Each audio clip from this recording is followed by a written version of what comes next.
Ang pagkakahati-hati ng lupain sa kanluran ng Hordan. 14 na kabanata. Ito ang pagkakahati ng iba pang mga lupain ng Kanaan sa mga Israelita. Hinati-hati ito nila Eleazar na pari, Josue na anak ni Nun, at ng mga pinuno ng mga sambahayan ng bawat lahi ng Israel. Ayon sa utos ng Panginoon kay Moises, ang mga lupain ng 9 ng mga lahi ay pinaghati-hati sa kanila sa pamamagitan ng palabunutan. Ibinigay na ni Moises sa 2 lahi ang bahagi nila sa silangan ng Hordan.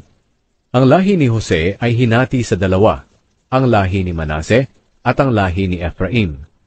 Hindi binigyan ng lupain ang mga Levita, pero binigyan sila ng mga bayan at titirhan nila, at mga bukirin para sa mga hayop nila. Ganito ang paghahati ng mga lupain sa mga Israelita ayon sa utos ng Panginoon kay Moises. Ibinigay kay Caleb ang Hebron. Isang araw pumunta kay Josue sa Gilgal ang ilang mga tao mula sa lahi ni Huda. Ang isa sa kanila ay si Caleb na anak ni Jefune na Kanizeo. Sinabi niya kay Josue, "Naaalala mo pa ba ang sinabi ng Panginoon kay Moises na lingkod ng Diyos tungkol sa ating dalawa nang naroon tayo sa Kades Barnea? Ako'y 40 taong gulang pa lang noon nang inutusan ako ni Moises mula sa Kades Barnea para mag-espiya sa lupaing iyon, at ipinagtapat ko sa kanya ang lahat ng nalaman ko. Ngunit tinakot ng mga kasama ko ang mga kababayan natin, pero ako matapat kong sinunod ang Panginoon kong Diyos. Kaya ng araw na iyon, nangako si Moises sa akin. Sinabi niya, dahil matapat ka sa pagsunod sa Panginoon kong Diyos, magiging iyo at sa mga angkan mo ang lupaing pinuntahan mo para mag-espiya." Nakalipas na ang 45 taon nang sabihin iyon ng Panginoon sa pamamagitan ni Moises. Naglalakbay pa noon ang mga Israelita sa ilang.